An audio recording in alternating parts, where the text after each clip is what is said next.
1, 2, testing. 1, 2, testing. Testing.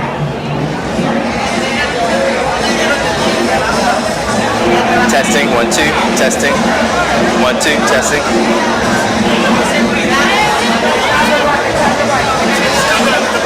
But it's better. Okay.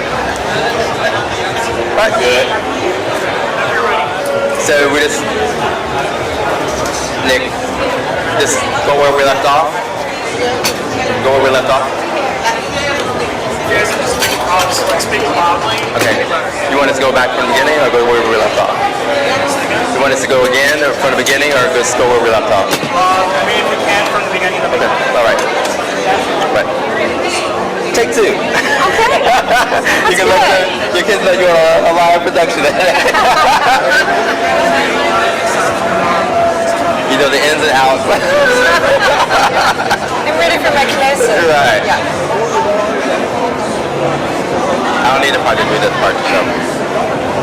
They won't see it. I just need the green to show.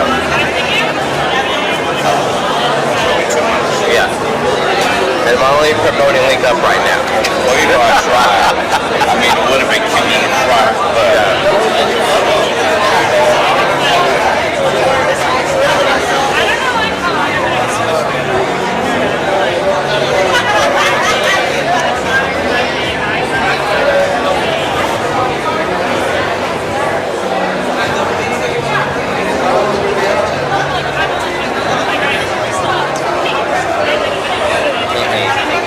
Still gonna have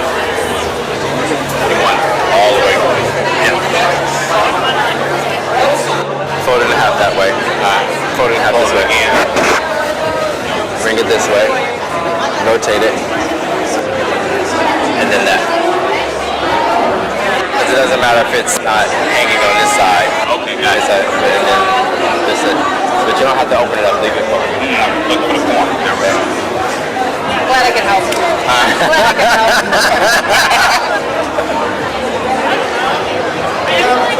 We had the Link Up shirt again. And I had a pamphlet over there. I had a... Oh, we got it. Never mind. That's it.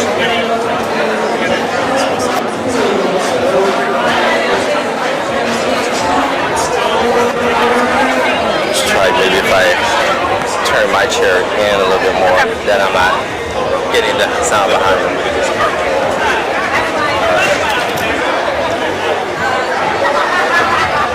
You ready? Ready to go? Okay. Okay. Hi, thank you for joining us at Link Up. I know most of you used to seeing Darren being the host, but today you have me. My name is Leslie Gibbons. I'm the Link Up coordinator with Project Vita.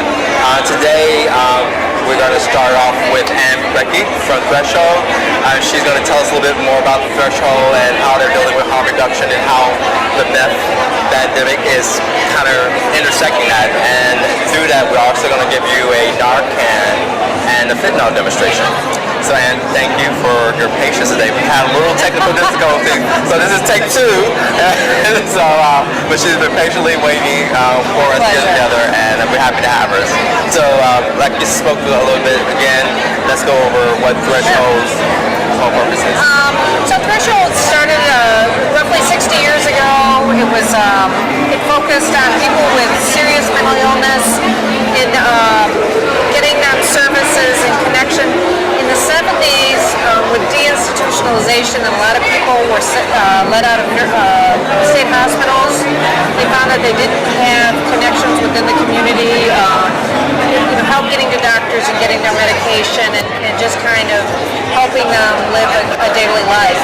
And so Threshold started the Bridge program, and that was people going out in the community and going to people's homes and helping people stay in the community and stay out of the hospital. And they really, we didn't have a name for it then, but they really started harm reduction because they were trying to help people stay out of the hospital for their mental illness. And so they, a lot of the folks that they were working with had substance use disorders. And fast forward to 2018, 2017, 16, they started a substance use program, and we work with people who are duly addicted. It's not the only requirement is to have a substance use disorder. And we're located on the west side, 3015 West Harrison, at the corner of Sacramento. But I think what's important about our program is that we are a harm reduction program, so we don't require complete abstinence. We work with largely with the population that has an opioid use disorder. But with the advent of fentanyl, we're seeing that fentanyl is appearing in more other substances. So we're seeing overdoses. Right. Remember, we have to talk a little bit louder because now we have a band playing back in the background. So we may even sound like we're screaming at one another. Bro. Okay. I can hear my mom talking. Yeah, you're yelling at the kids. Okay, so so Ann and I met at one of the city events that was focusing on harm reduction, and what Link Up is trying to do, and what we are doing is I'm trying to make collaborations with other organizations like Ann, Haymarket, Civic Arts, where we combine our resources and we kind of connect our clients and keep track on them.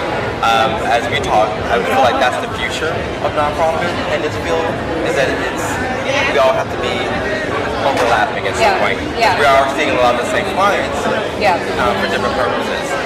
So that's what we have Ann here for today, and we'll talk to somebody else tomorrow that's in that same field.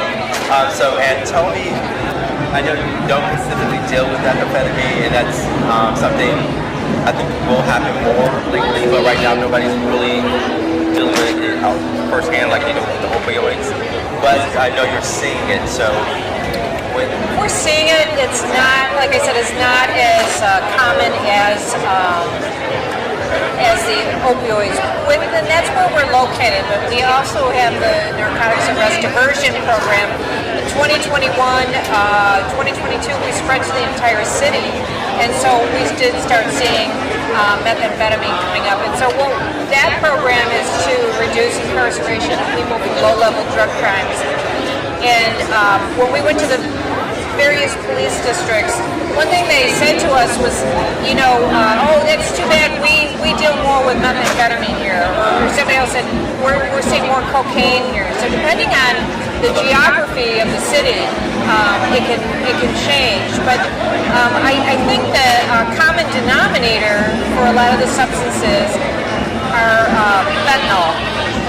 Fentanyl is it's an opioid, it's a synthetic opioid, it's very inexpensive to produce, and so normally you wouldn't be seeing people necessarily overdosing on methamphetamine or cocaine, and now that's happening. And this is where we're going to go talk more about the Narcan and the fentanyl, because with the Narcan it's to detect opioids, but methamphetamine is not an opioid, but fentanyl is being used to stretch out the methamphetamine. So it's the purpose of using both of those to detect and to give that person a better chance of survival if they're overdosing. So I guess with that segue, we can hear your little star. You want to do the Narcan or fentanyl? Let's do the Narcan. Okay. So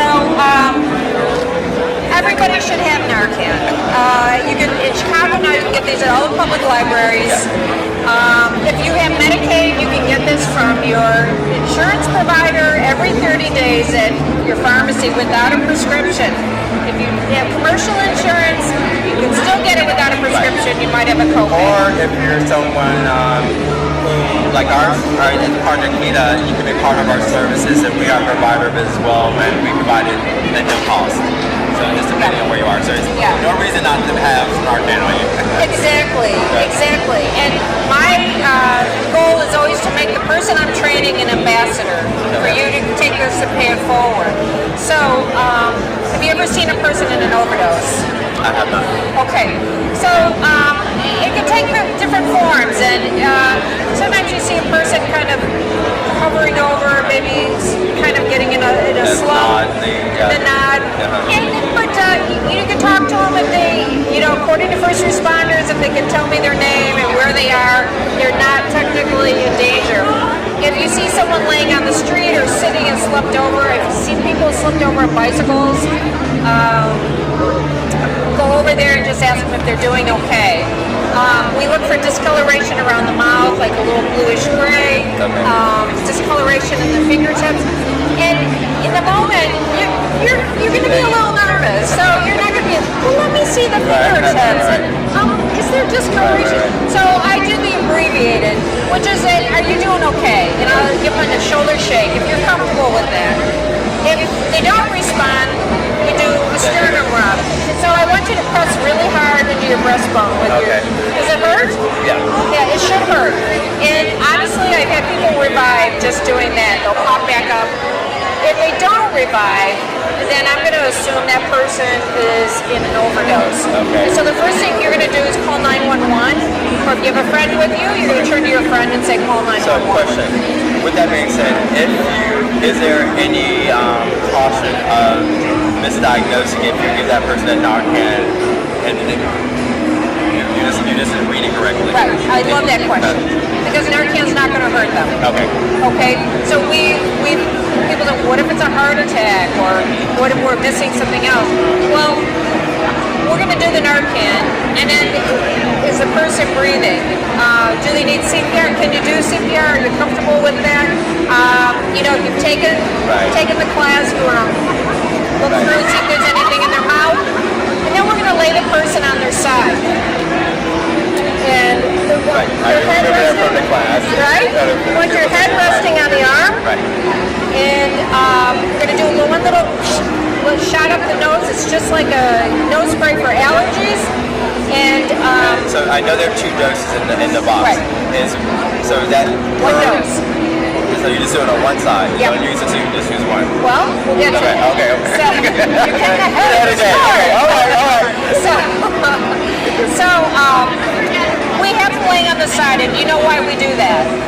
That, if I remember class, is for opening up the airway as well, correct? And they throw up. Throw up, okay. Okay? All right. And so last week I actually saw somebody out in the street across in front of a school. I ran over there, put him on his side, and he was breathing fine.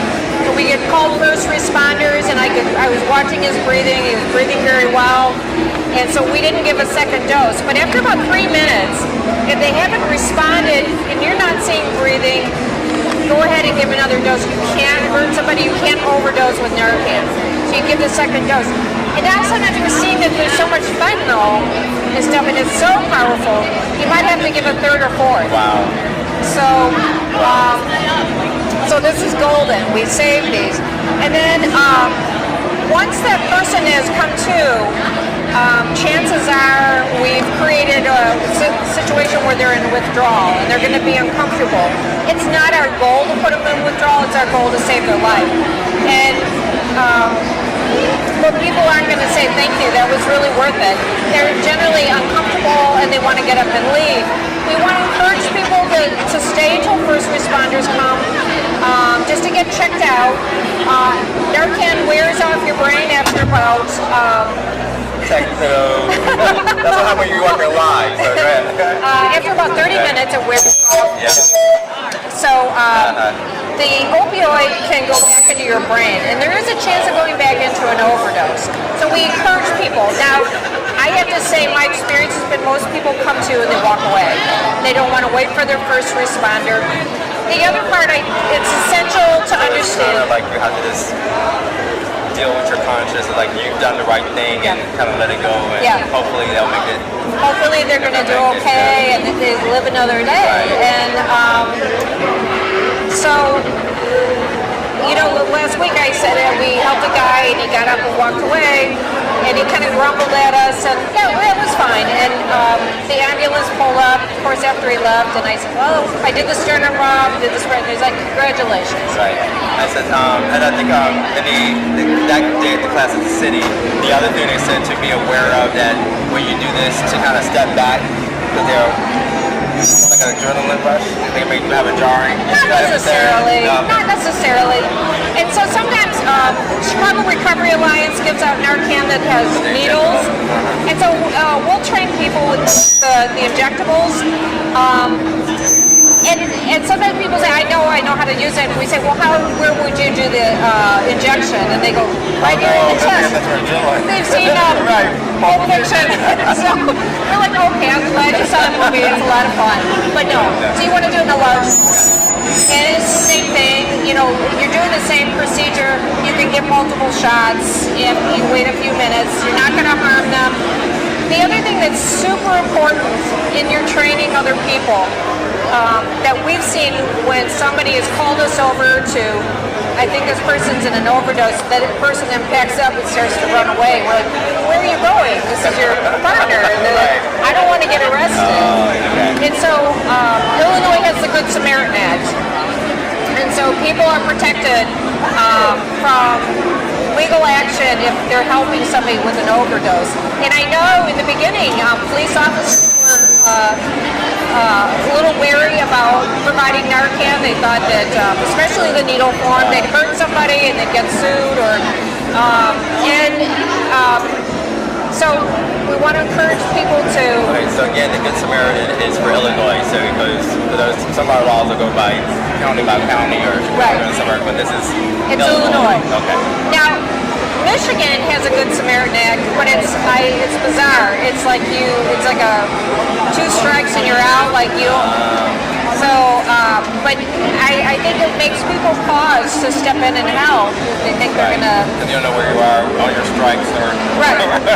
They're like, well, I'm sorry, you're out of luck today. No, I use them all up.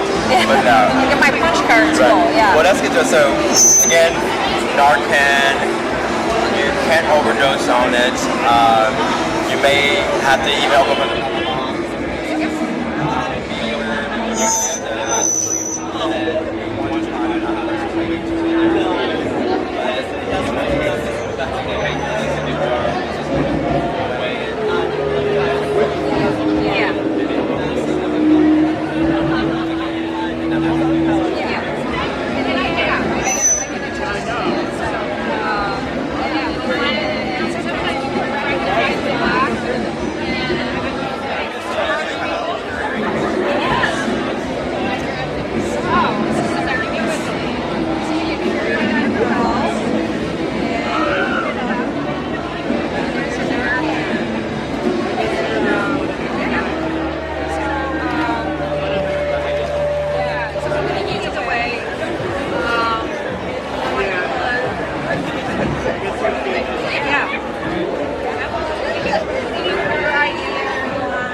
question.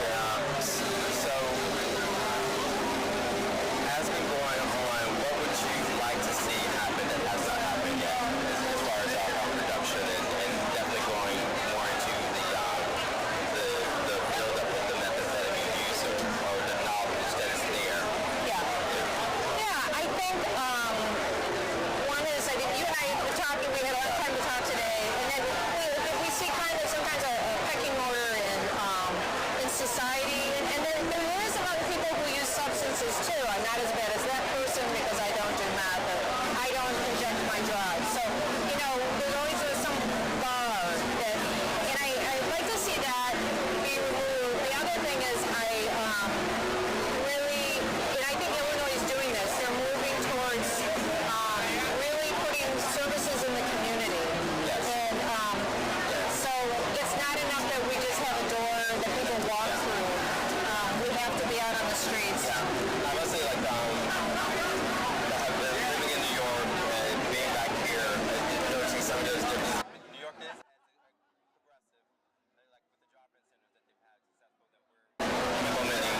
And you said once again on the west side, right? Well, it's being looked at, it's being sponsored by Representative LaShawn Ford, who started the West Side Opioid Task Force, did work for them.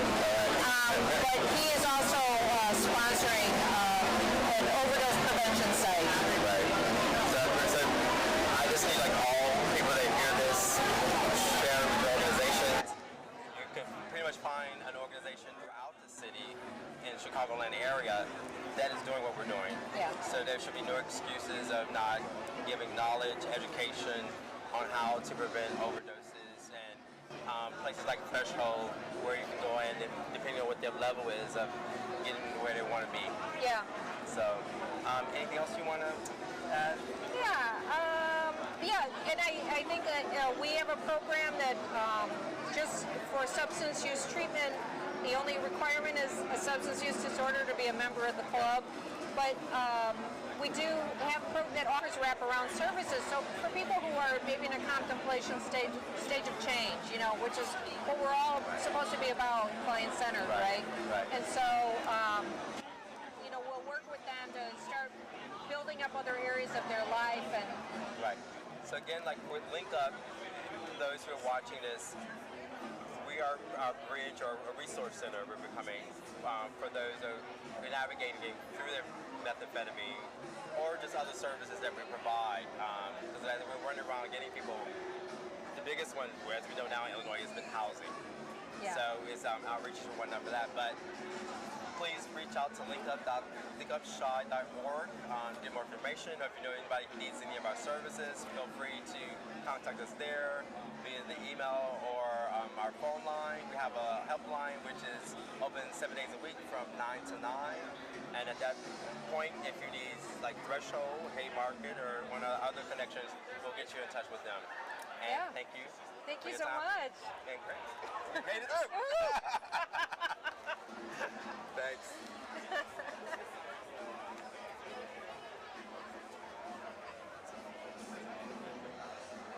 I hope this didn't cut us off.